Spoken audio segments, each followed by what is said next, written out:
You can hear us fine, everyone. Yes. Cool. Yeah. Hey guys, sorry. How are you doing? Really good, thank you. Thank you so much for making the time tonight. Oh, absolutely. Thank you. I appreciate you having me on. We knew what to expect. We've seen quite a few of your videos now. The good picture wall in behind you. Yeah, does that work for you? Is that all your, that's all your accolades, is it, Jamie? I'm sorry, what was that? That's all of your accolades, is it? Yeah, it's a little bit. Certificates and awards and the like. I call it my ego wall. Recording in progress. I can't hear you. How they heard about you. Oh. My wife has asked me how you guys heard about me. That's what she was trying to. Tell us you're a big deal and people know. Oh boy, that's scary. That's scary. I don't know how to. Are you guys asking me to unblur my black background? I can maybe. No. You're totally fine. Whatever works for you. It's a cool background. Do you like it better like that, or you like it blurred? Yeah. We're audio only, so it really doesn't. Oh, great. Okay. I'm just as well in case something goes wrong at our end. Fantastic. So we're probably just going to run through 20 or so minutes of general questions. If there's anywhere you think the interview is interesting to go, give us a steer, and we're happy to ask that way. Otherwise, we've kind of got a couple of questions each, and we'll go. And I'm easy that way as well. So I normally, wherever you guys lead, I'll follow. I'm pretty good about it. Awesome. It's like a horse to water. Our listenership is it's a New Zealand political podcast. Most people are interested and interesting about the world around them. So you're our first guest in ages. So we're very happy to have you. Oh well, thank you very much. Yes, first international guest, absolutely. How about that? First international guest. Look at this. There you go. How would you like to be introduced? You can. It depends on if you want to introduce me. I write a Substack called At Reasonable Arguments. I've written a book called American Speeches That Changed History. But most people find me because I'm a former executive director of the Republican Party of Florida. So you can say any or all of that. It doesn't. Okay, you're not going to hurt my feelings one way or the other. Awesome. Great. All right. Should we get into it? Yeah, sure. Hello and welcome back to the Iron Duke podcast, your weekly recap of all things policy and politics, where we run you through our peaks and our pits, interesting bits, and anything that fits from Aotearoa and around the globe. I'm Maddie Burgess-Smith, joined live at Iron Duke Studios by Jesse Corlett and Henry Levitt, and today with a special guest all the way from the United States to talk us through all things the election, Jamie Miller. Jamie, welcome. Thank you very much for having me. Now, Jamie is a former executive director of the Republican Party in Florida. He writes a brilliant Substack. He is an author, and he is here to take us through the weird and wonderful things that have been the last couple of weeks in politics. That's a great description of what happened here in America. So I don't know that anybody had this exact prediction on their card, and and of course Donald Trump's appointments are coming fast and furious as we speak, and so there's plenty to talk about. Well, let's just jump straight back into that, Jamie. In terms of the Florida state results, I think I wanted to jump into that just briefly. We had spoken previously on the podcast about the fact that Florida had previously been a bit of a swing state. It was expected to become more purple as the Latino demographics in the state grew, but increasingly it's looking more and more like a safe red state. Did you just want to unpack for us what you've seen on the ground and Florida and the state? I've been involved with Florida politics and national politics for about 30 years. I'm a veteran of the 2000 recount. If your listeners remember that, the Hanging Chads so I was director of field operations during all that time. So that year we had 6 million votes cast, and the difference between George W. Bush and Al Gore were 537 votes. And so very close elections, including Senator Rick Scott when he ran for governor, when he ran for senator, when Governor DeSantis ran for governor. When Jeb Bush ran for governor in 1994, all of those votes were less. I think Jeb's loss was the biggest at 60,000 votes, but some of those elections were 8, 10, 20, 30,000 votes. So Florida, until COVID really became was a swing state, what we considered a swing state, and meaning that either candidate could win it. I still think Democrats can win in the state under the right circumstances with the right candidates, but it's the migration from blue states during COVID. A lot of us in Florida were concerned. Oh my gosh, here come all these blue voters, and it turned out they were more conservative voters from blue states who decided to live under the free Florida flag. It's really interesting to look at. I've seen some forecasts for 2030, and on the basis of that internal migration in the states, we might see the states like Texas and Florida in particular start to pick up more electors in the Electoral College. I think I've seen figures in the realm of 10 to 12 electors in terms of a net swing from blue states to red states. Yeah, that's probably true. Even in 2020, in the states, we have a census every 10 years. It's required in our Constitution that we count people and we readjust our members of Congress by state. And so in 2020, at the time, we had about 100 people a day moving to Florida when the census was happening. And Florida missed out on an extra U.S. House seat then by about 1,000 people. And New York was able to maintain a seat by about 1,000 people. So that congressional seat will easily come to Florida from New York, and probably one or two others. You have to have these massive shifts of population to really move. You're talking about 500,000 people from someplace to another place to really, that's about the size of one of our congressional seats, is about 500,000 people. There you go, Florida, the place to be. Look, let's zoom right out. What does this mean? How are people on the ground feeling in the United States about, a second term of Donald J. Trump? Probably depends on how you voted. So, I think that I think what voters said, however, by Trump winning the national popular vote, which was not expected at all. And so we elect our president by states, as you all well know, by electors in each state. So not necessarily just one vote by counting all the votes in all 50 states in a popular vote. But Trump won both the Electoral College and the popular vote. So, which was completely unexpected. And I think what voters said was that Democrats went too far. They went too far with, political prosecutions of Donald Trump, the impeachments of Donald Trump.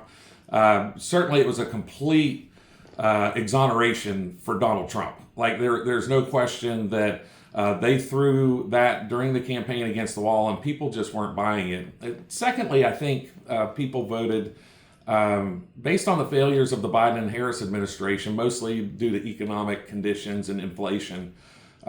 You could look at, there's a little strife in the Democratic Party with what's going on in Gaza between Israel and Palestinians. And you have a good group of people who just felt like things that were weird that really you wouldn't think would be accepted in America. Things like boys using girls' bathrooms. And in Florida, we had a case where a student went to school, said he's a boy. He said, "Oh, I feel like a girl," and an administrator took that child shopping and bought girls' clothes, gave him a safe space to change into girls' clothes, and dress as a girl all day at school without the parents' knowledge or approval. And so, there's a fine line, I think, between that's complete government overreach. I mean, and I think that those types of things that were happening in the United States, regardless of what you feel about that issue or transgender, I think most of us can agree that adults can be adults, right? But when you have children involved, that certainly parents should have a say. Like it's not the government's responsibility when parents are involved to interject whatever that particular government employee. This is in a county where, this is in Florida, in a county that's a very conservative county. So it's not like government voted to do this without parents' knowledge. It was one government employee who took it upon himself to take these actions. And I think that across the country, there was a backlash against those types of policies, electric vehicle policies. Here in Florida, you look at a place in Southeast Florida like Miami, Fort Lauderdale, and Palm Beach, and those are three counties. They're small in geography compared to the rest of the state. They're fairly big counties, but they are the size, the population of Maryland, the 10th largest state in the union, and those states, those counties are very Democratic, and they've went for Ron DeSantis in 2002, and Donald Trump won Miami-Dade. He came very close to winning Palm Beach, and lost Broward by a little bit. But when you have those three counties where I was headed with the electronic vehicles, I got two talking points mixed up. Sorry about that. When you talk about electronic vehicles, and you have hurricanes, and you have to evacuate, basically the state of Maryland. With electric vehicles, you only get to the middle of the state before you have to have all these vehicles recharged. And so, where that mandate may work in some areas or in big cities or whatever, I live on the west coast of Florida in Sarasota, and people who left their electric vehicles, many of them, when their garages flooded, maybe their house didn't even flood, but the vehicles caught on fire and burned their house down. So, people want to have choices when they're making huge purchases. They don't want government to mandate, not to mention the negative impact that electric vehicles are going to have on the electric grid, along with AI and all those other things that we could probably have a complete separate podcast about. What are you hearing? I know it's early days, but what are you hearing on the Democratic side of the ledger in terms of lessons learned? If we look at the results for the Democratic Party, a lot of what I think is particularly concerning for the Democrats is they've lost a lot of those working class voters, not just white working class voters, but the Republicans have also made inroads with black working class voters, Latino, Asian, other ethnicities. And those are voters who traditionally would have been Bill Clinton voters. They were Sure. dyed-in-the-wool Democratic voters. What are you hearing from the Democratic side in terms of lessons learned, what they might actually change going forward to recapture those voters? Well, it's 46% of women as well. They made huge inroads there too, and that's something that people aren't talking about. Yeah, so he gained about 2 points with women overall. He did lose about 2 points with college-educated white women, which was one of the very few sub-demographics you could say that Donald Trump lost. He increased his margins in 49 states. He increased his margins in, like I said, every single demographic except for the one I mentioned, and voters over the age of 65. He lost about a point or two from 2020. So what do Democrats do now? Do they double down? And I've had a Democrat consultant friend of mine call today, and it's funny because he was full of conspiracy theories. I was like, you sound like me over the last 4 years. These 11 million votes. He's like, those 11 million votes from 2020 just didn't get counted. Elon Musk erased them. I was like, how did he erase them? It's one thing to add votes in; it's a whole nother to just make them disappear. I'm not sure how that works. And then he went on to tell me that he's like, oh yeah, the fake assassination attempt of Donald Trump. I was like the fake assassination attempt where a bullet hit his ear. Does he have to get nearly mortally injured for it to be a real assassination attempt? So I think they're grappling with a lot of things on the Democratic side of the aisle. They, I have heard some who are saying, hey, we really need to look in and see, how we lost kind of this, like I said, my blog's Reasonable Arguments. And I think a lot of the things that they started arguing for were no longer reasonable in the eyes of the vast majority of just working Americans, people who, Donald Trump, he didn't win African-American men in Georgia, but he went from 10% in 2020 to 24% in 2024. So, that's an incredible gain in just 4 years. And it's because of, I think, some of these cultural weirdness that the Democrats have supported, that they've tried to really push on our children. In Florida, we took some books out of schools that, you'd have to be 18 years old to buy. And yet they're in an education, they're in our K through 5 library. And everyone, all Democrats are like, "Oh, you're banning books." I'm like, we're banning pornographic books that are in a children's library, like 10 and below library. Like and to me, it's like we're not banning books. It's not like you can't go get it on Amazon or get it wherever you want to buy that book if you're an adult. But this is material that we as Floridians have decided that we don't want available to our children. And so I think a lot of the rhetoric just went too far, and Americans said, hey, Democrats, you need to get back on the reservations. Now, I do think that is a cautionary tale for Donald Trump, and his administration, because while Americans said, hey, we don't want the weaponization of federal agencies, and we did not agree with the prosecution and impeachments of Donald Trump, I don't think Americans are going to sit back and be happy if Donald Trump then uses these federal agencies to weaponize against his political opponents either. And, that's a different conversation than, let's get rid of the federal Department of Education because, in the states, we have 50 state departments of education, so that's what we consider a state function, not a federal function. And so the federal government has kind of overstepped its boundaries by having a federal Department of Education that then tries to dictate these rules and things down to the state level. And so I think there's a difference between the policy of trying to say, hey, listen, the federal government has gone too far in their oversight of federal education policy, and using the IRS, for instance, to say, we're going to only audit, Republicans or Democrats, depending on who is in power.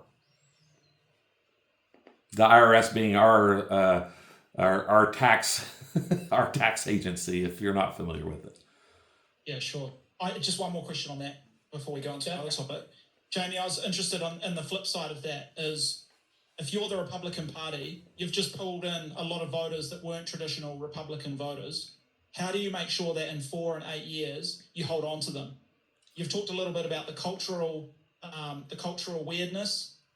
There's a risk, of course, that Democrats pivot back towards the centre on some of those issues and recapture those voters. Is it a case of the Republicans delivering their agenda, showing that they can bring down prices, restore some vitality to the economy? What are your thoughts on that? I think that, in Florida, I'd like to say we've had a conservative government. It's been Republican controlled in the state house, the state senate, and the cabinet and governor since 1998. So we've had 26 years of Republican conservative control, which has given parents more authority over their children's education, businesses more authority over, kind of less bureaucracy. We of course have had some bad hurricanes there, so we've had government step in and say we're going to have stronger building codes. We're certainly going to have stronger building codes towards the coast due to climate change, and so you're going to have these issues of, I think the best way to keep them is through good governance, and fair governance, treating all Americans fairly, regardless of their.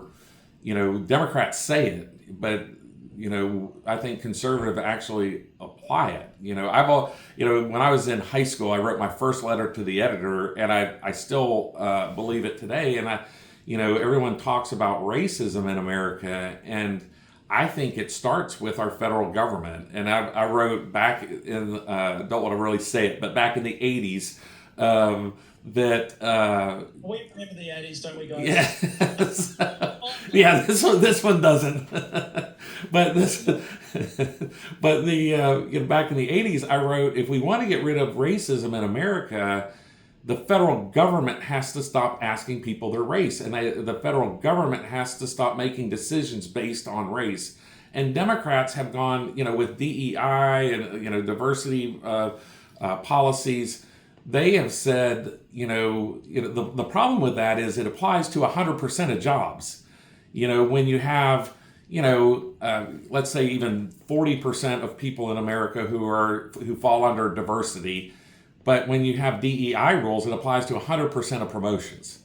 And so I think enough people kind of said, well, this isn't applying the law fairly. you're promoting people who are less qualified or have worked here less simply based on their race, gender, or sexual orientation, which really is nobody's business. Like that's and I never will believe. I still don't understand how that's a check mark on a federal form. But it just seems to be that if Republicans continue to govern the way we have in Florida with fairness to all, then I think people are going to continue to join the Republican Party and want the freedom that we believe in. So you've said how it sounds like the Democrats did go a little bit too liberal, a little bit far to the left, and they lost quite a few votes because of that. How significant do you think the impact was of Kamala Harris not being able to differentiate herself enough from Biden, so the previous administration? So I think she made a problem of confusing voters in the fact that in one step, early in the campaign, she said, I've been part of every major decision of Biden. And then when she was asked how she would be different, she said, I can't think of a single thing. And voters just don't buy that, right? Because they know you're going to be your own person.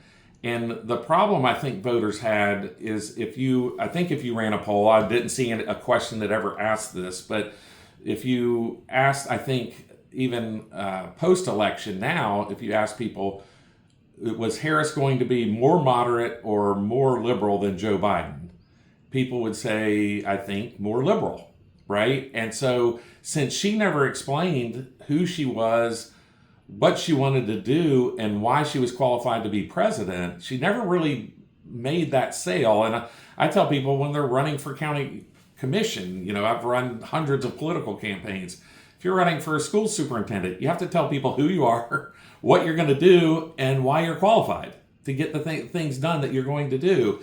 And, if you're running for president of the United States and you're a seasoned politician like she is, that should have been a no-brainer. And I think the word I use is confused voters, because I don't think they knew where she stood. And at the end of the day, while a lot of voters who voted for Donald Trump don't like him personally, would be my guess. And, but I've written in my Substack that, he, voters were willing to look past that because he leads us through fire. And they were willing to look past the fire he sets because, and we all know he sets a lot of fires and he's going to set fires. That's part of his personality.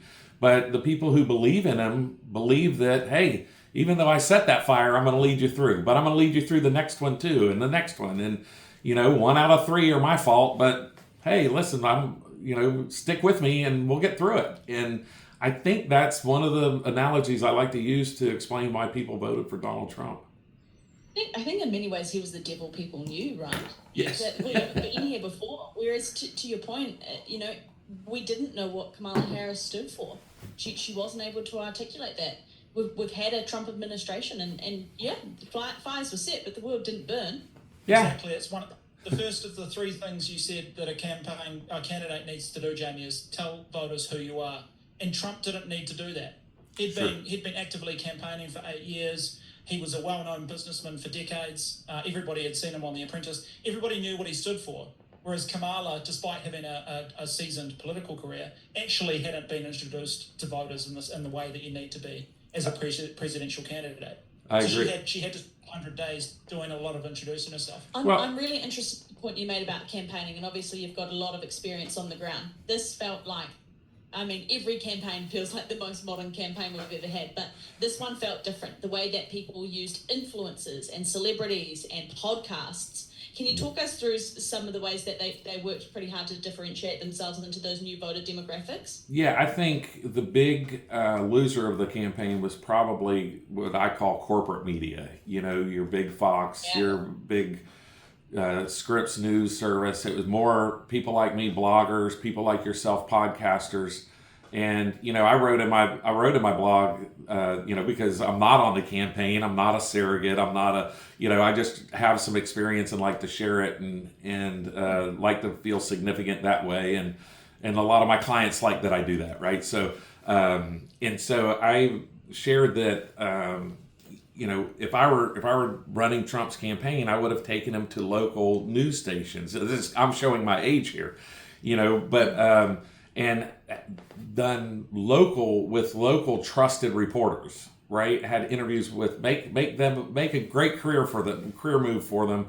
Sit down with local reporters who are trusted, and what I did during the campaign, just to try to help in my own way, some people go door to door. I went on about 42 podcasts, had about 50 different episodes I appeared on between August 1st and Election Day. And I'm proud to, have been in every swing state on some level of a podcast. Some of them are really small. Some of them were quite large. And so, Donald Trump did that, I think, to a great degree. He did it kind of under the radar. He would just go sit down with a podcaster for a couple hours and talk with them, and that resonated with people. And when people, I had one conversation with Donald Trump in 2015 for about 30 minutes. Me, Donald Trump, and at that point it was Mr. Trump, and one other person. And I found him to be very engaging and funny and intelligent. And, we talked about politics in Florida and real estate and all sorts of stuff, but when we started talking about political campaigning, I was very impressed with him in 2015. And this is about 2 weeks before he decided to run, or he announced he was running. And every answer I gave him, every question led to what I thought was the next logical question I thought a very intelligent person would ask, right? He was not a deer in the headlights. He was a savvy, he seemed like a seasoned politician in 2015, because every question and part of the conversation was just boom, okay, boom.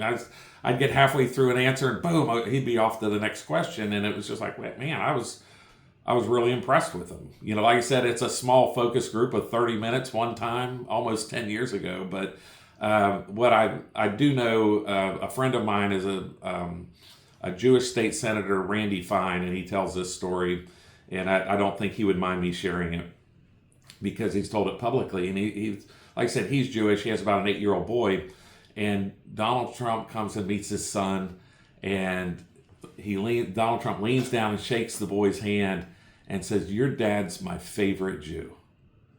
And Randy Fine kind of whispers to the former president, it's like, well, Mr. President, you have Jews in your family. And he's like, yeah, but your son will always remember me saying that to him. And it's those moments where you really see the humanity of Donald Trump, is one-on-one, where he understands the moment that he's in. And like in my book, American Speeches That Changed History, I write, I use 20 speeches, everything from Patrick Henry to Barack Obama. And all 20 of those speeches are from people who understood the moment, and they knew that their words mattered in that moment. And, and Donald Trump's one of those people, and everybody kind of says, oh, it's theater for him. Sure, right? Like he's a showman, but he also understands that, that kid is going to tell his grandchildren that the president of the United States said their great grandfather was his favorite Jewish person. And so, he's just, I think he's, an incredible man. I think he gets a lot of disservice. He upended politics a little bit in America when he was first elected, and people just didn't like it. The first impeachment has been proven to be completely bogus. The second one was almost as bogus, and I think the American people showed that on election night, that they just didn't buy it. They just didn't buy it. I know we're coming up to time. Is it okay? Would you guys humor me with one more question? Have you got time, Jamie? I have as much time as you have. Okay.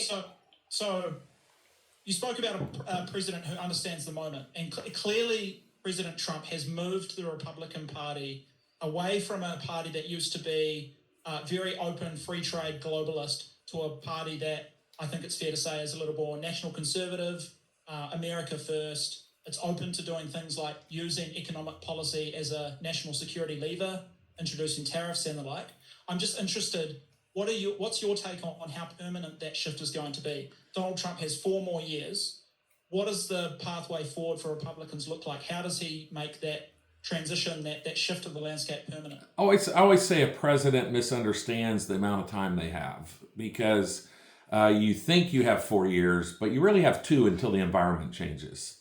So because the U.S. House is every 2 years, and we have a third of our U.S. Senate races every 2 years, there is a political shift. So Americans, we get to change our government all the time, So, and we like it, and so.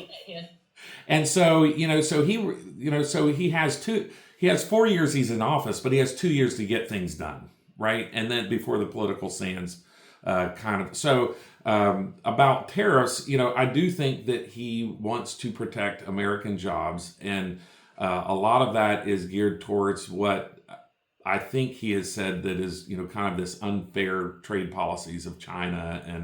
And so I think a lot of that is geared towards that. There was a big, not a huge, but an underlying current during the campaign was electric vehicles from China being manufactured in Mexico, being shipped across from Mexico. And, then that Biden had this mandate of, we're going to be 100% electric vehicles by, I think, 2032 or something.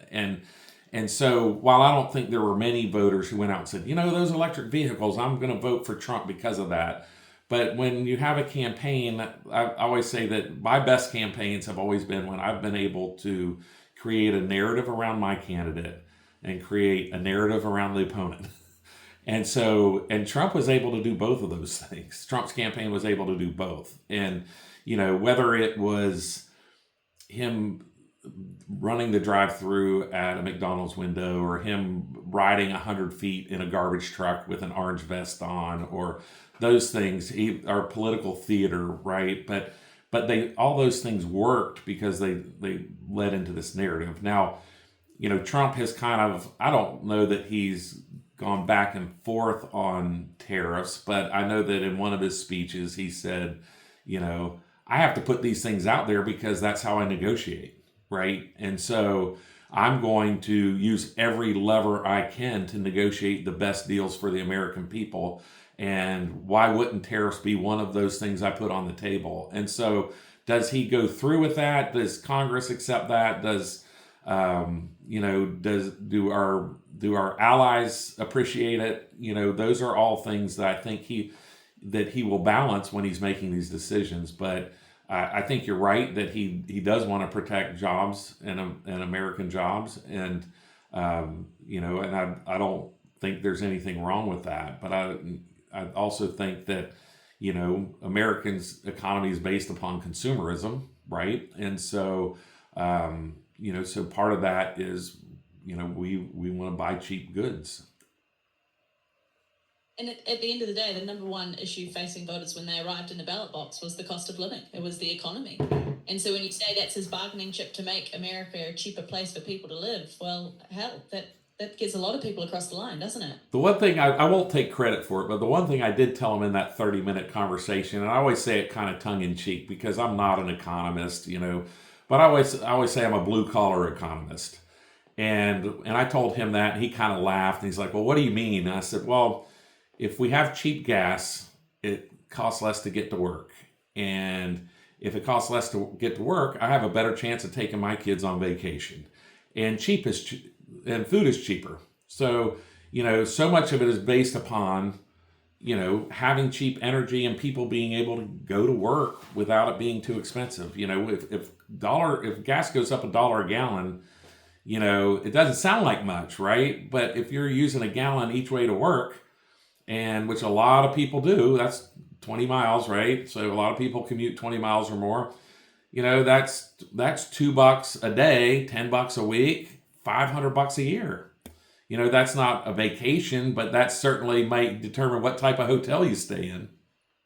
Yeah, and you multiply that across an economy. And it's not just, if it's a gallon to put in your car, it's a gallon to put into the truck that's getting your goods where they are. So all of a sudden, the grocery store is also $20 cheap, but $20 more expensive. my children, my children were big consumers of cereal. They're grown now, and so I don't buy a lot of cereal now. But I went down the cereal aisle the other day, and I said, I cannot believe that a box of cereal is $8.99, and and I was like, how did this happen?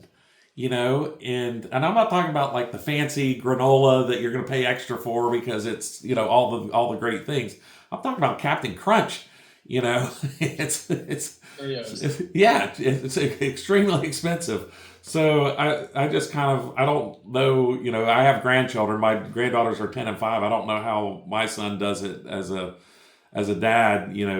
Trying to do this, get to work and pay just for simple bread and cereal. It's Could crazy. you just repeat that last sentence?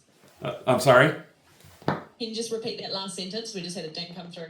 Oh, I said I just don't know how my son deals with trying to pay for cereal, bread, and gas to get to work. Like it's really it's tough on people, and I think that's one of the things that people did vote on this last election, and and so much of it's still, I don't want to say it's silly, but so much of it is that Biden reversed energy policy.